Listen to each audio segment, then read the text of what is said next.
Good evening. Those who have served know the value of teamwork, but too often they can forget. Join us tonight as we talk about suicide, a battle worth fighting together.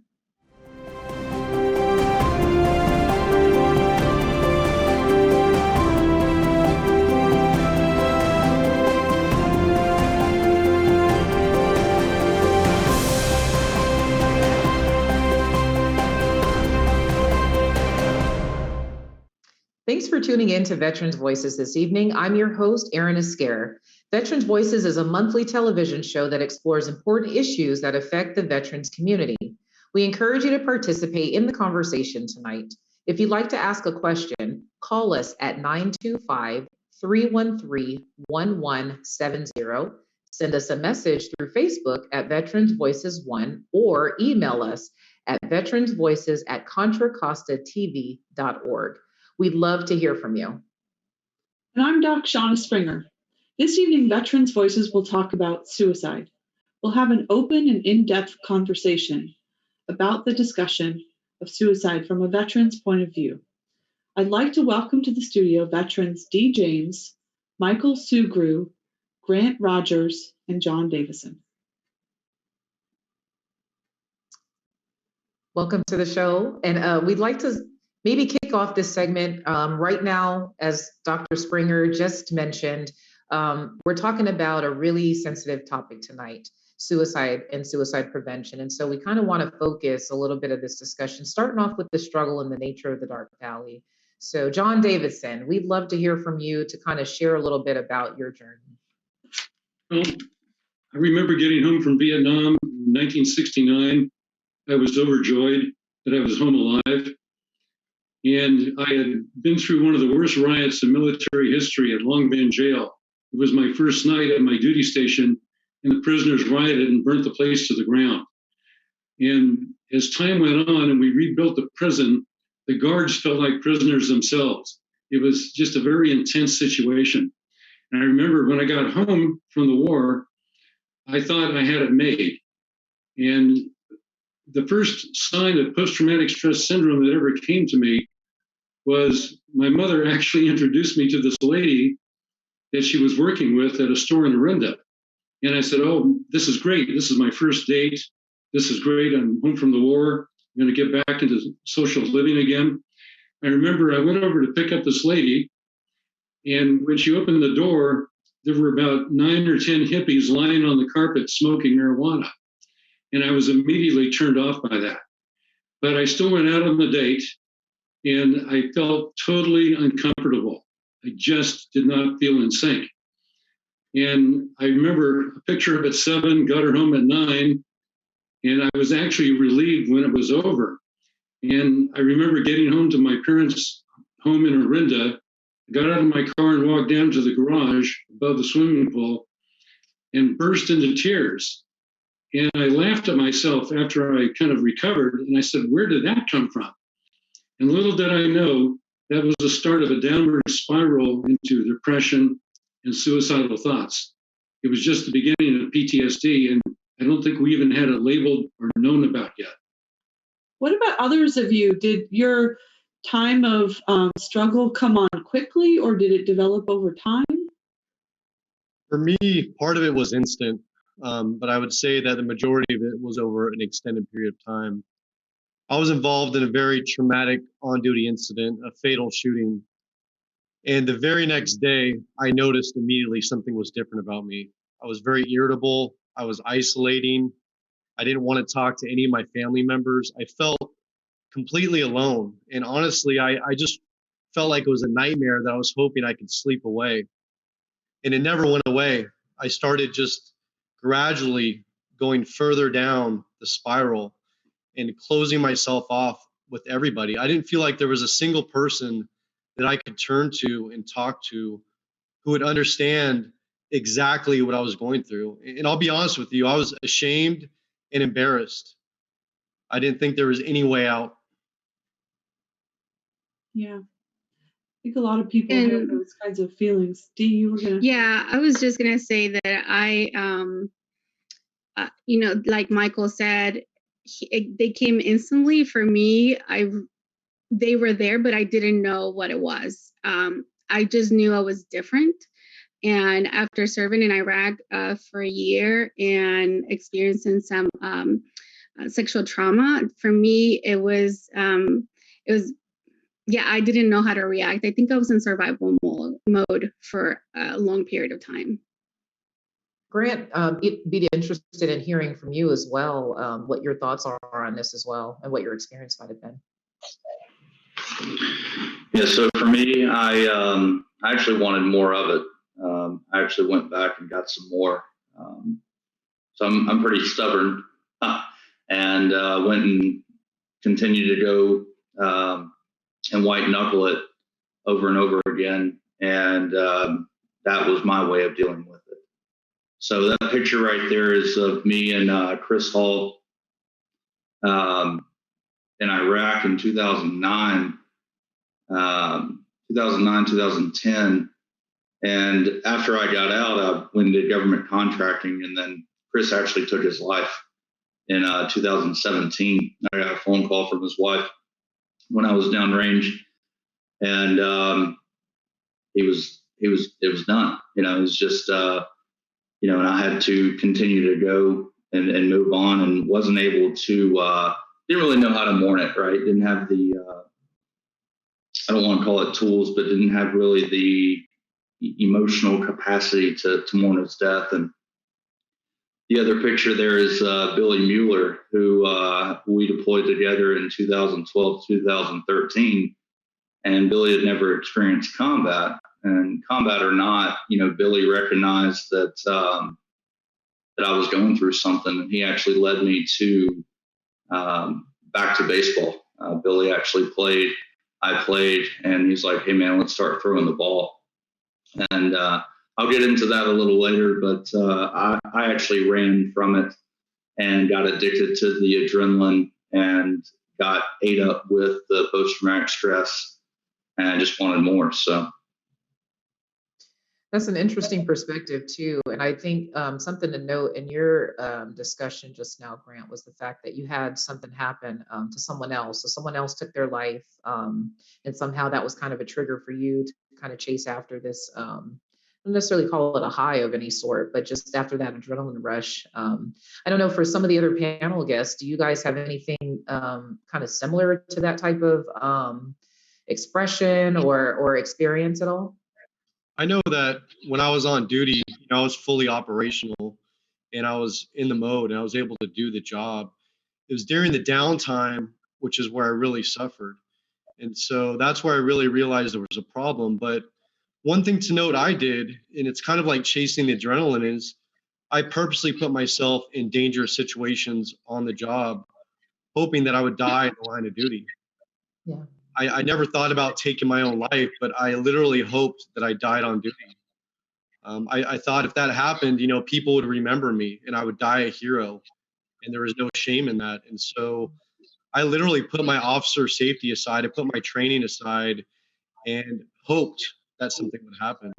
And looking back now, I can't believe I was in that state of mind. It is an altered state of mind, and you know, there are many things that can take us down that valley. One of them, you know, that's in common between what Grant you shared and what John I know is your story, is the role of grief. And John, I know that one of the precipitating factors for you is actually you lost two of your dogs very close to each other. Can you tell us a little bit about how that grief contributed to your distress? It had a lot to do with it. I absolutely adored the dogs. Everything in my life was falling apart. Long-term relationship was dissolving, and I was ashamed of the fact that I could feel myself falling apart. And I logically knew I should ask for help, but I was ashamed to ask for help. It was the easiest thing, yet it was the hardest thing to do. And from that point on, I actually made an attempt on my own life.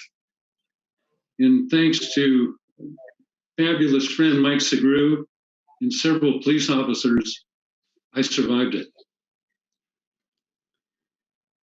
Thank you for sharing that. One thing that I'd like to kind of make a point of saying, and to any of our viewers out there too, we're very grateful for our guests today because you guys are definitely opening up and being very vulnerable and transparent. And a lot of people struggle with that. And so we want to thank you for being that for us. And John, especially, sharing that too. We do have a question from a viewer. Are there signs that a relative should be looking for if they suspect a person is having suicidal thoughts? Dr. Springer, I'm going to kind of throw that to you. Yeah, thanks, Erin. There are some signs that may indicate a shift in people because it really is an alternate mental state that we find ourselves in. But many times in my experience, it's really people's gut that tells them something is different, and somebody that I'm close to feels shifted in some way. Maybe they're more withdrawn, but it can go the opposite way too. Maybe somebody starts drinking and partying a lot more. So that shift off baseline, I always told my patients, trust your gut. And when you're really close to someone and you have a lot of trust with them, stay connected to them so that if you can perceive those shifts. And at the same time, and I want to get Dee's opinion on this too, I think it's really important not to expect ourselves to have psychological x-ray vision.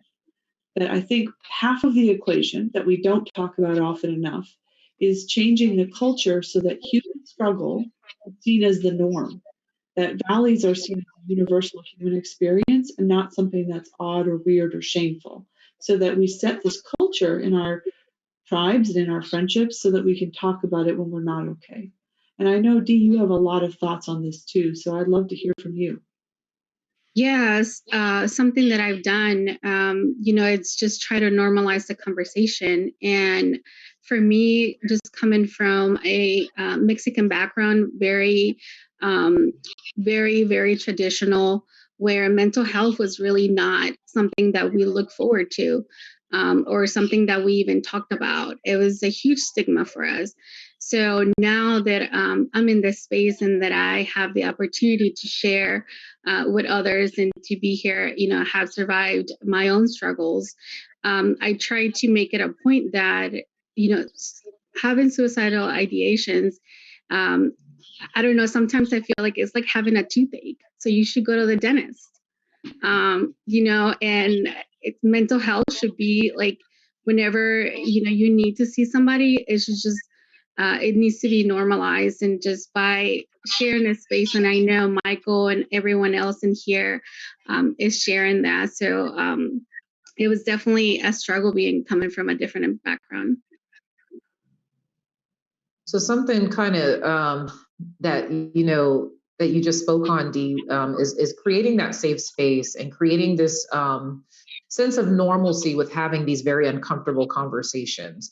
Because something of this nature that is extremely sensitive, and I'll speak really briefly from my experience as a first sergeant in the Air Force, where I definitely dealt with suicidal ideations and a very severe situation that I had with an airman during my deployment. And a lot of times people simply just they feel isolated and alone. And I know John spoke on that a little and Michael spoke on that. There's so much shame involved in those thoughts and those feelings. And so it's very hard to find, the right environment where you feel safe, being able to talk these things out. And so, what I can appreciate about what you said, and especially from a perspective of a first sergeant who dealt with this, is creating that safe space for people to simply be vulnerable and be able to express these things without fear of judgment, right? Yeah. I really can appreciate that. Grant, did you have anything you'd like to maybe add on to that?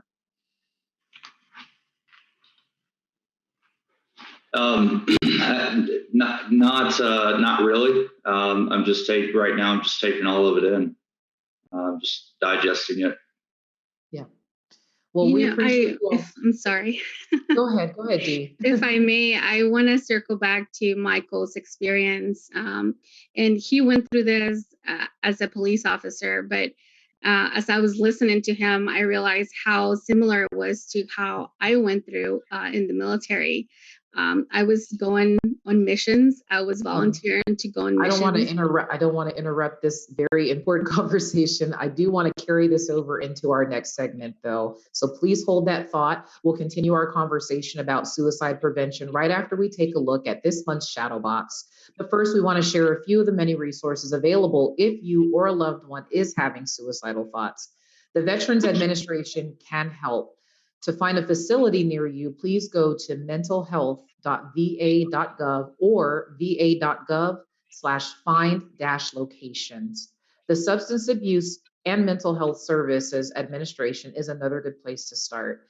Find them at samhsa.gov or call 800-662-HELP, which is 4537. Save a Warrior is dedicated to improving the lives of those who have served. Go to saveawarrior.org.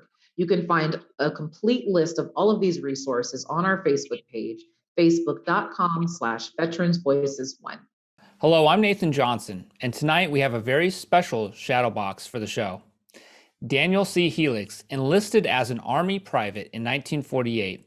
He served in combat in the Korean War as a captain commanding a rifle company with the 45th Infantry Division. That began a military career that would leave him decorated with combat badges, a Silver Star, and 3 Purple Hearts. He is inducted at the U.S. Army's Infantry Hall of Fame and authorized to wear the Secretary of Defense Identification Badge. In his 41-year Army career, he served his country with honor and distinction, rising to Deputy Commanding General, 6th U.S. Army. He was a published author, served as the mayor of Concord, California, and was a life member of VFW Post 1525.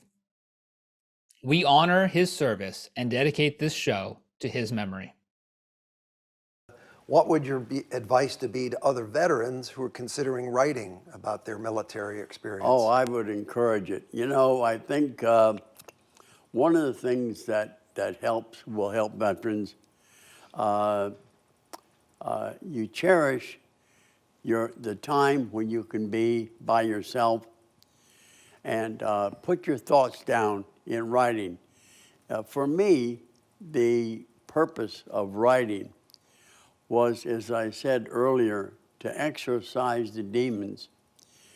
I found it really helped me to get a lot of the anger down on paper. So write about it.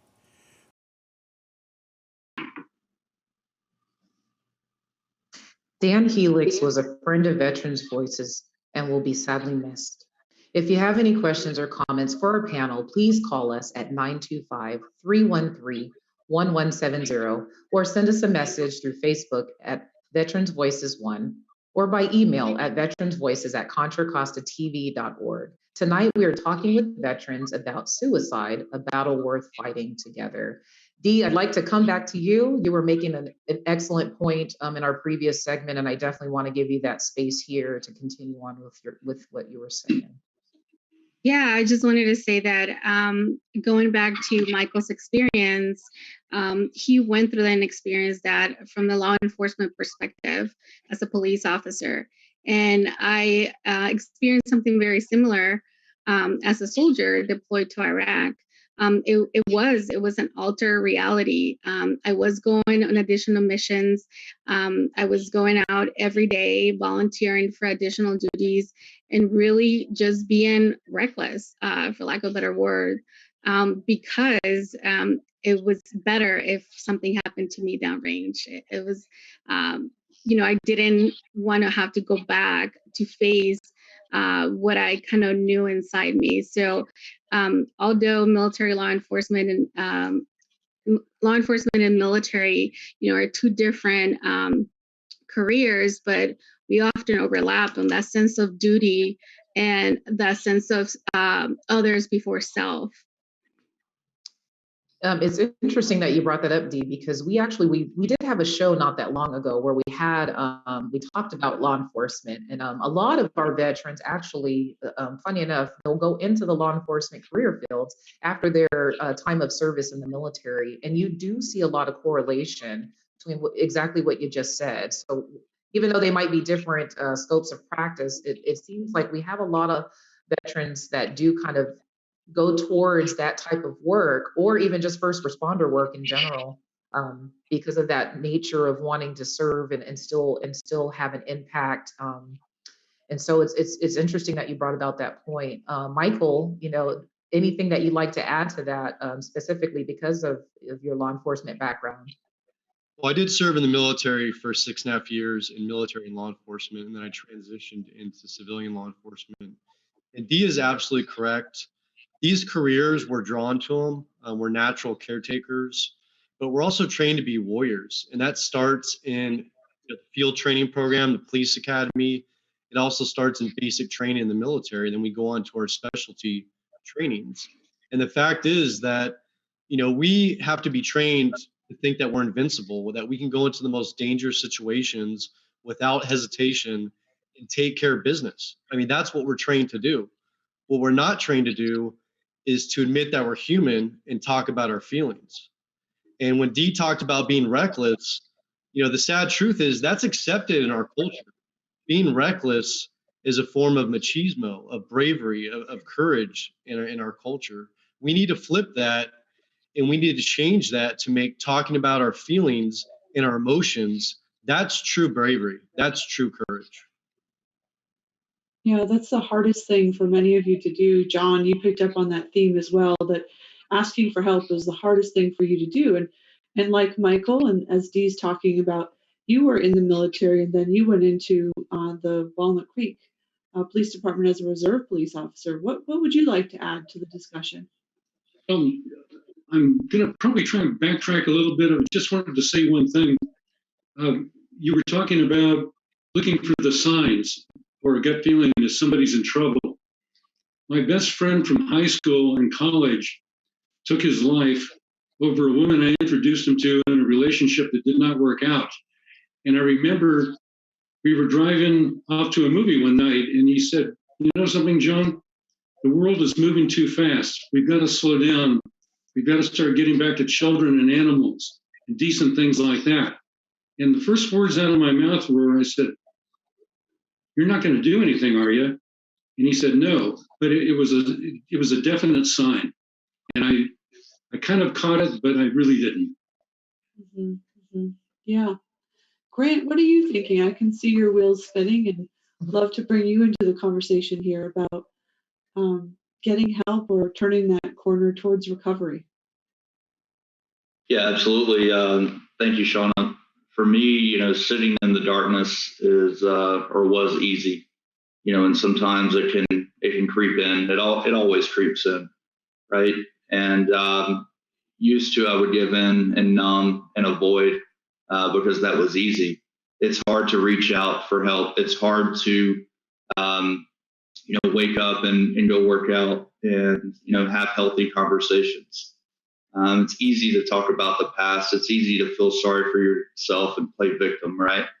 And I would encourage persons to acknowledge that it's okay not to be okay. It's okay to look yourself in the mirror and say, "Hey, I'm not as messed up as I may think I am." And how can we self-diagnose when we don't know what's going on inside of us, right? And how are we going to numb that thing that we don't know?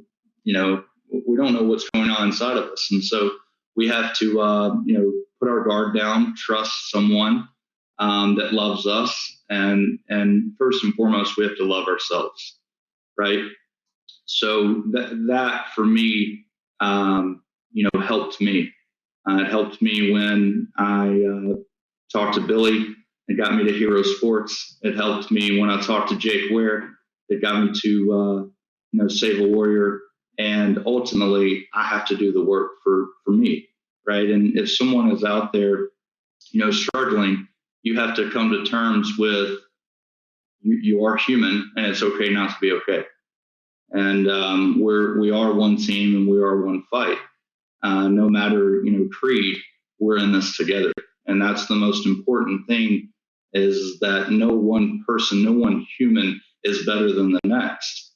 And we're all in this together because we all go through this journey. together.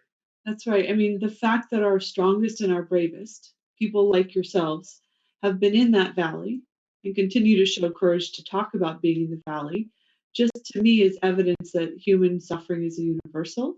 And I think this year of trauma has really helped all Americans understand that this is a universal human experience. There's not two categories of people who are at risk and people who are never at risk. It's a matter of when and how we're going to walk the valleys in life. Erin, what are your thoughts? I mean, you're a Air Force leader, and I'd love to hear from you. So actually, funny enough, I was gonna ping something to you as more of the resident expert, because something that Grant mentioned, and this to me is kind of near and dear to my heart too. The fact that he said he had to love himself first, kind of take ownership of his own kind of journey of healing, and own that. Because one thing that some in my experience with some, it's like me as the person on the receiving end who wants to be that supporter, that caretaker, that friend. When the individual is not necessarily taking ownership though of their healing journey, there's a struggle, right? You want it more than that. It appears that you want it more for them than they want it for themselves.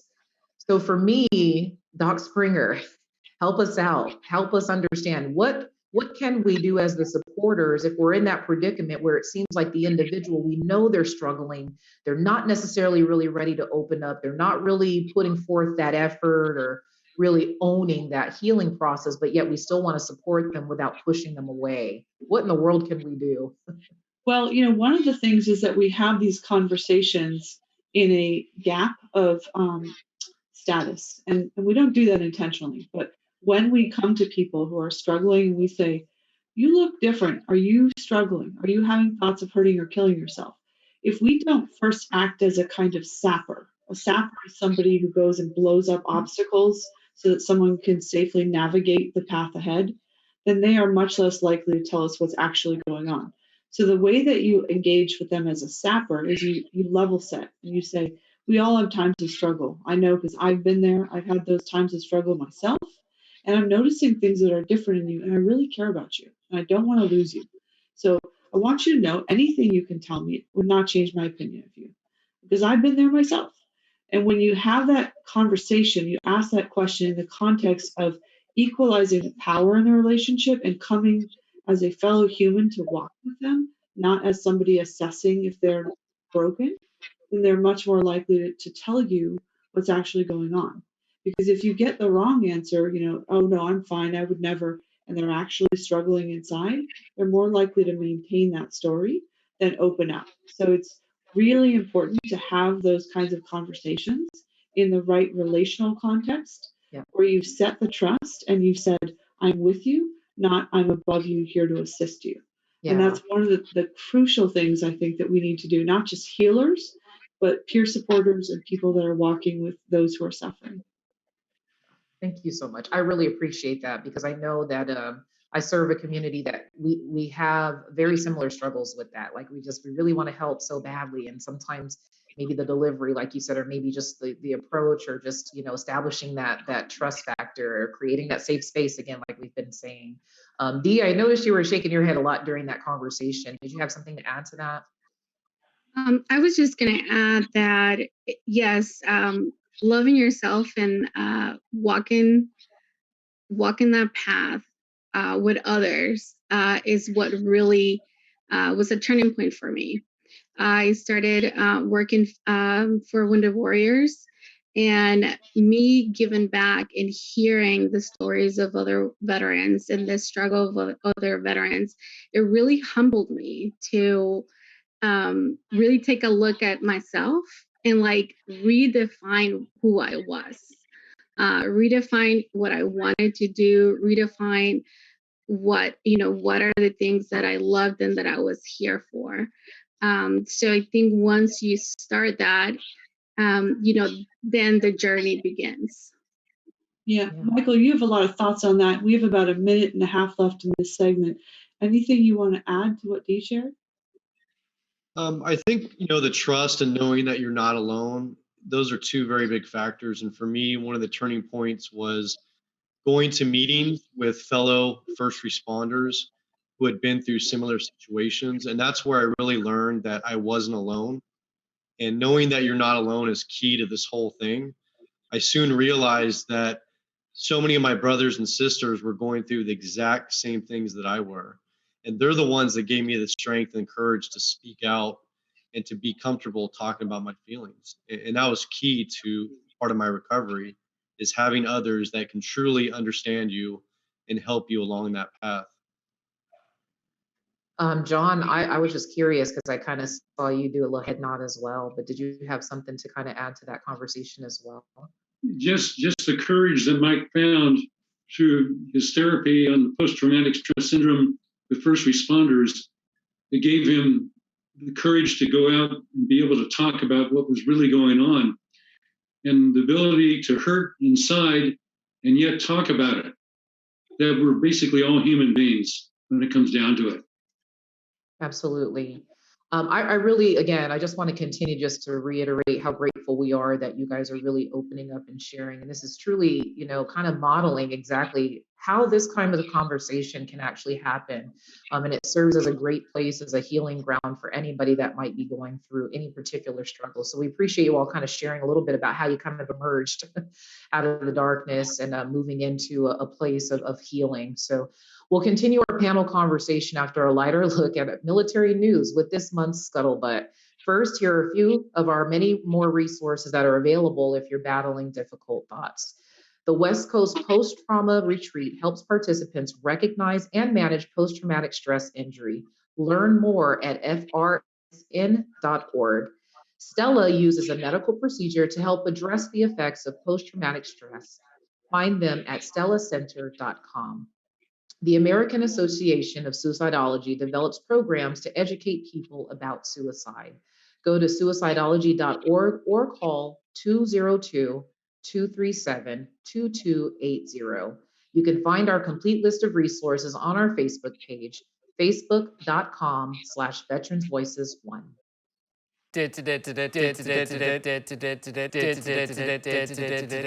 Good evening.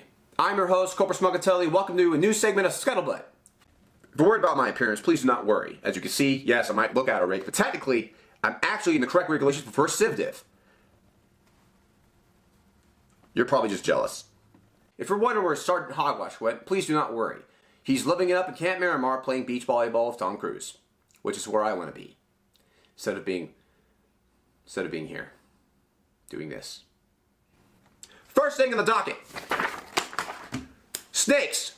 Are they nutritional? Who knows? But don't tell it to the Marines of Exercise Cobra Gold, which took place in Thailand last year. As you see, in order to pass Cobra Gold jungle warfare training, they have to decapitate a snake and then drink its blood like a vampire. This came out of controversy from PETA, go figure, saying that eating snakes is animal cruelty, which of course the Marine Corps responded with, "Hoorah, kill, motivate, and taste like chicken," which of course is very appropriate responses regarding the United States Marine Corps. This, of course, has led to more controversies regarding MREs. Our beloved MREs are now being replaced with new flavors like snake and spider in order to help change the palates of various service members. Which, of course, if you ask me, is still tastier than whatever the hell this is. I don't want it. Listen, I would only eat that if I was starving, and even then, I would consider starving beyond that. Just give me the snake. Just put a snake in, chop its little head off, and I'm just gonna drink its blood. I'll drink it like a vampire. I'll squeeze him out like a Go-Gurt. Last segment is Space Force. Is it necessary? I don't know. It's beyond my pay grade. I'm just a corporal. Well, it came out of fire last week as Space Force was actually put out an article regarding, well, guess what? Bodies in space. Yes, I guess space exploration and planetary conquest would cause casualties. So, of course, they were trying to figure out how would they bring the bodies back to Earth. Long story short, they wouldn't. They would just perform burial in space, which is they just took from the Navy. It's just, so Navy has burial at sea, they're going to have burial in space. We have an image of what it might look like. It's awful. That is awful. Who did this? This isn't real, right? That is a load. That is FUBAR. That is FUBAR. How would that even work? Listen, I saw this in Star Trek. Just put him in a torpedo, shoot him around the sun into a planet. What is this? Don't do this. Don't waste money on this. I'm not worth that much. This is bullcrap. What is this? Well, that was the latest Scuttlebutt. Back to you. Welcome back. We are talking about suicide prevention and reaching out for help for that fight. If you have any questions for our panel, please call us at 925-313-1170 or send us a message through Facebook at Veterans Voices 1 or email at veteransvoices@contracostatv.org. So we've been having some really good discussion with our panelists this evening, and we also want to incorporate even more resources to help people move forward. And so for our panel guests this evening, we know that they've had, a wealth of different resources that they've tapped into. And so we'd like to definitely start with Michael on this and kind of share your resources and your experiences with the organizations that have been helpful for you. Absolutely. There's two programs that I personally went through, and the first is called the West Coast Post-Trauma Retreat. That's a week-long residential retreat. It's open to all first responders, firefighters, paramedics, dispatchers. And it's part education, it's part therapy, it's peer-driven. And the reason why this program works is there's 6 clients, half are usually fire and paramedics, the other half are law enforcement. It's run by clinicians, therapists, chaplains who all give up their practice for a week and come out to volunteer. And there's usually about 20 to 25 peers, people like me who have been through the program. And that's the real strength in this program, is that you, like I mentioned earlier, realize that you're not alone, that there's others like you out there. And in this program, they get you to get that thing off your back, that thing that you haven't talked about your entire life, that you haven't shared with anybody, including loved ones.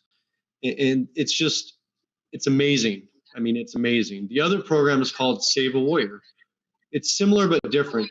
This program actually focuses on childhood trauma. And that's something that I never wanted to talk about as a first responder. I never wanted to admit. I almost just forgot about it. And again, this is almost a week long. It's a program open to active military, veterans, current and past first responders. And in this program, they don't want to hear about the war stories and the street stories. They're there to focus on your childhood trauma. And this is oftentimes what leads us as military members and first responders to choose the careers that we do. And both of these programs for me personally were absolutely life-changing and life-saving. I highly recommend them to anybody watching the show. Thank you so much for sharing that, Michael. I know, Grant, you also wanted to share some resources as well. Yeah, absolutely. So Save a Warrior being one of them, One Tribe Foundation, 22 Kill, and also the Veterans of Foreign Wars. The Veterans of Foreign Wars is the largest not-for-profit in the world. It was formed before all of us were here. And so I encourage you to plug in and know that they're working on revitalizing the Veterans of Foreign Wars. Hal Roche and his team are doing a great job. And in doing that, they recognize the issues, and the gap is truly going to be bridged, right? And so I would just say, with non-for-profits out there, yeah, there's a lot of them, but get in where you fit in, right? Get in and love hard and love one another, and just recognize that, again, it's okay not to be okay. Meet people where they're at, be in the present, and receive the love. And that's the best that you can do. And when you do that, these non-for-profits are going to wrap their arms around you and take care of you. Before we move on, I want to hear more about what the VFW does for people, because in our conversations, I've learned that the VFW has a lot of programs and services that I didn't know about and that many people might not know about. What are some of the things that the VFW is offering that folks might want to hear about in our communities? Yeah, absolutely, Doc Springer. That's kind of asking me like what the Department of Defense does. That's how big they are. But from helping you with your VA benefits, right, to taking care of your family, to taking care of your school, the Veterans of Foreign Wars is there. The biggest thing that the VFW did for me was allow me that camaraderie and not really identifying with, this, hey, I'm this, you can't be that. It's, I'm a veteran, I served, and here we are. What can we build together? So the Veterans of Foreign Wars is probably, in my humble opinion, the most structured organization out there, and it's calling on all veterans to get involved and grow it, right, and continue to serve, right. So they do have a hashtag still serving, and that's a parallel to this is one tribe, this is one team, and we're all here to love hard and fight this. And I believe wholeheartedly that if we can go and fight the streets, fight bad guys, and if you didn't deploy, that's okay. You still had you had a day in the maybe fighting the coffee cup after you spilled it on you and you got pissed off at someone. We can come together as human beings and fight this good fight together and prevent suicide. Thank you for sharing that with us, Grant. Dee, I know you've got some things that you'd also like to kind of add to our resources as well. Yes, I just want to mention that, and I know all of you know this, but our families also go through this process, right? They're very much impacted by everything that happens. During my work with TAPS, which is Tragedy Assistance Program for Survivors, I was able to, provide resources and events and facilitate events for survivors of suicide. So TAPS is a nonprofit organization that provides comfort care and resources for our military families. At TAPS, we celebrate and honor their life and how they lived, not how they died. And I think that is, in my experience, TAPS really provides a safe space for families to grieve and to find comfort in each other following such a terrible loss. And that's actually how Dee and I met, was at Tragedy Assistance Program for Survivors. So really it is best in class care for those who are grieving the loss of loved ones, military loved ones to suicide, combat and accidents. And the website is www.taps. And so that's the place where you can go and learn more about that wonderful organization that we were part of. And since you mentioned, Shauna, during that time at TAPS, we recognize our mentors who often are veterans or active duty service members, how much they're carrying, the load that they're carrying, and the why of them coming to volunteer to spend some time with the children of our loved ones. It's we really took time to take care of them, and also just be mindful that they're carrying a load as well as many of them as heavy as the family one. 100%. And John, from our conversations, I know that even though your story isn't really about organizations or formal resources in that sense, the role that your tribe has played in stepping up after your time of crisis was critical for you. And I want to give you a moment just to share about that. Thank you so much. My main resources was a loving sister and her friend Maureen that took me into their house in Pacific Grove when I was in an outpatient hospital program for 2 months. Did everything they could to be kind and nurturing. And also the Walnut Creek Police Department turned out in numbers. Officers, these days get such a bad rap for all sorts of different reasons. But I had a number of officers that would come to my house, spend the night, take time away from their own families, and just went above and beyond for me. And I'll never be able to thank the Walnut Creek Police Department, my sister and her friend Maureen, enough. They were invaluable resources for me. Yeah.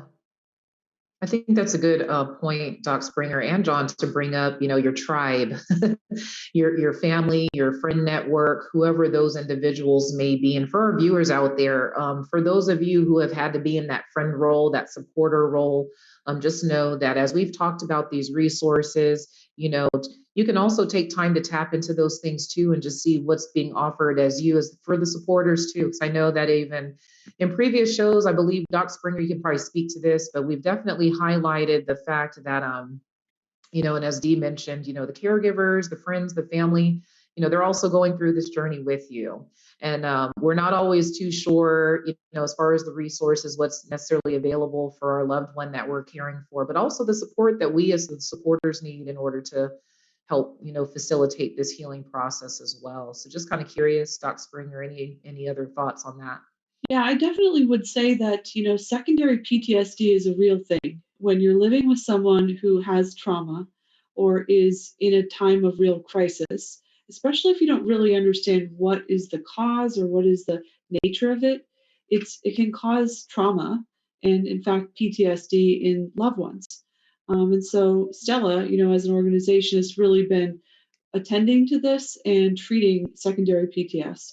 So the post-traumatic stress of wives, loved ones, family members, whose lives are also very much affected by unaddressed trauma symptoms, are really important for us to understand and fold into how we take care of the military population. Absolutely.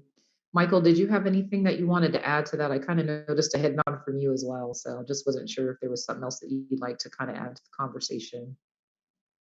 No, I want to reinforce the impact on the significant others, the family members. One of the programs I did mention, the West Coast Post-Trauma Retreat, they actually have a secondary program for spouses and significant others, and it's called SOS.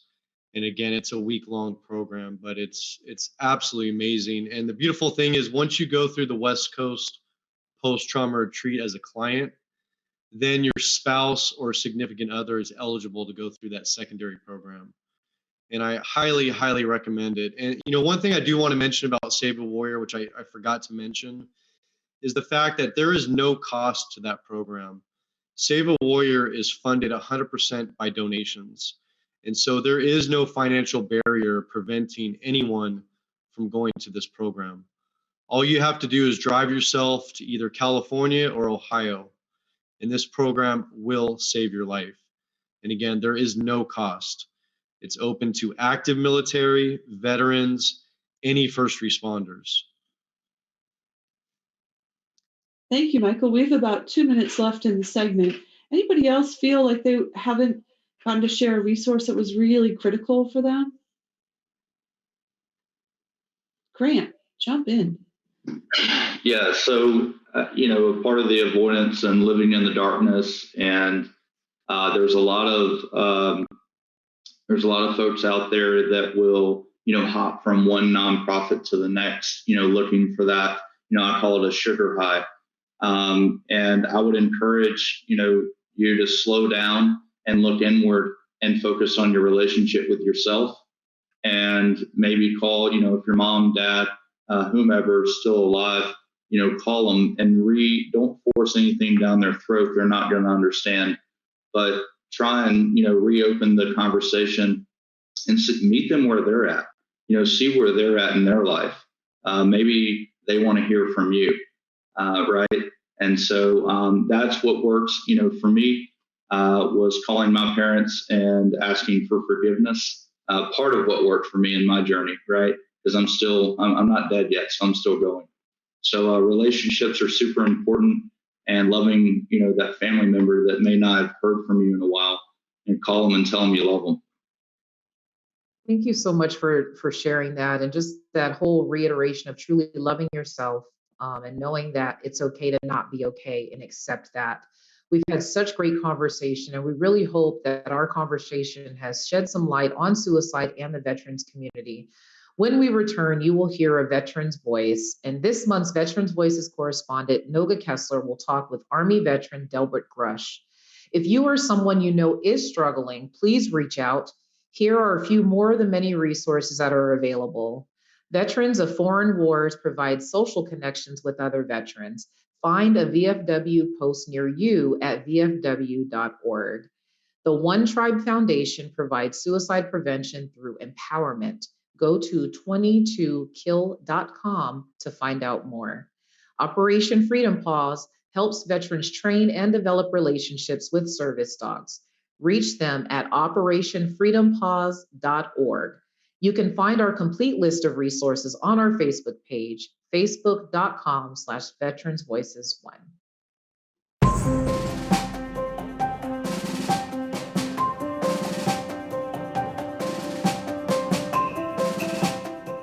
Welcome to A Veteran's Voice. I'm Noga Kessler, Veterans Voices correspondent, and today we have with us Delbert Matthew Crush.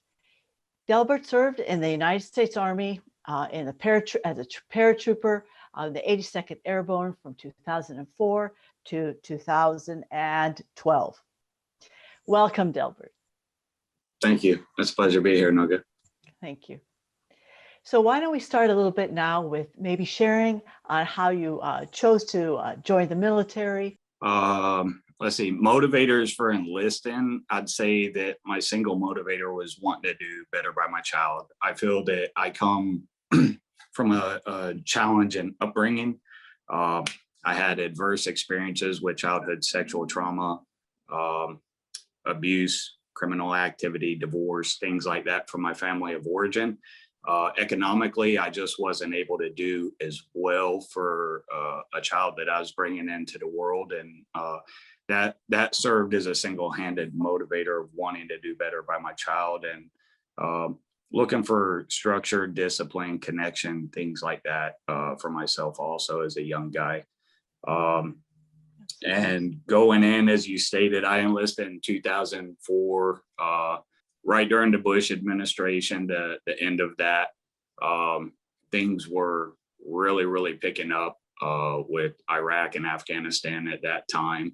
The 82nd was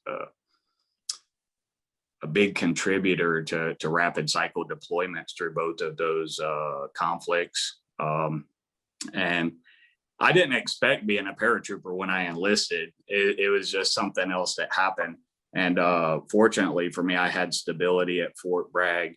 Got to do a lot inside the service with traveling, going to instruct at West Point with the cadets there, different humanitarian aid things that we have done, the combat itself, and just rigorous training. So how was the transition when you got back, when you separated from the Army? Maybe you could share a little bit about your experience transitioning out of the military. I think that is like one of the hardest parts for me, just based off my motivators of going in, that I really didn't come from much and I was seeking a lot more. I put all my eggs in one basket because I planned on being a career soldier. What I didn't expect was coming down ill with muscular dystrophy while in Afghanistan and being medically retired, and that career cut short. So at that time, in 2012, I had already had a couple more children and a family in tow. The transition was rough because I was coming to terms with my own health that was not being managed. The relocation, worrying about what the plan B is for work and how I'm going to take care of my family and myself. On top of struggling with the developmental trauma issues that I was still oblivious to having at that time, and how I complicated that by putting moral injury on top of it from my combat experiences in military service. When you transitioned out, what were some of the support structures or support systems that you had available to you to kind of help you navigate through that? So for me, I had organic accountability from day one from a couple of the guys that I served with, and we were really close. You know, one of my guys got to me through word of mouth and told me about a program, Save a Warrior, that I attended that really changed everything for me. Maybe you could share a little bit about what was your journey like? Where did you perhaps go to seek additional support, and kind of how that all looked like? Save a Warrior was, I went through this program, which at the time was a 120-hour, 5-day program that was rather intense. You know, it's really about getting you connected with yourself. And I tend to believe it's a spiritual awakening of the educational variety. There's a continuum of care, support, accountability through different meetings, through the alumni, through shepherds and staffing, being able to go back and give back, stay affiliated with the program, changing the things that I gave meaning to, really leaning into my own sobriety and answering things for myself that I had never answered. So there's tons of work to do. It all begins and ends with me and my outlook. And it's just a phenomenal program that not only saves lives and interrupts potential suicidal ideation with guys who may be struggling, but it changes their lives if they're willing to lean into it. You know, the only thing that I had to change was everything. And that sounds a bit overwhelming, but I do it a day at a time. Absolutely. Maybe you could share a little bit about, you had a bike tour to raise some money for Save a Warrior last year, and talk a little bit about that and about your future plans. Coming out of that program is like I was liberated of paralysis. Something big happened, and I don't know what it was, but it revealed itself in my physical health, and I gained the ability to do things. And I was no longer dependent on a wheelchair. I no longer had hand paralysis. I just wanted to cycle. You know, it's low impact. It would help me get in shape on my terms and stuff like that. So we created a cycling trip that just turned out to be something like, I wanted to cycle from Florida to Ohio, you know, up to Save a Warrior's stomping grounds up there. And then it turned out to be a fundraiser and raise some money for the program. And it connected within the alumni community pretty good. And it turned out to be a beautiful thing.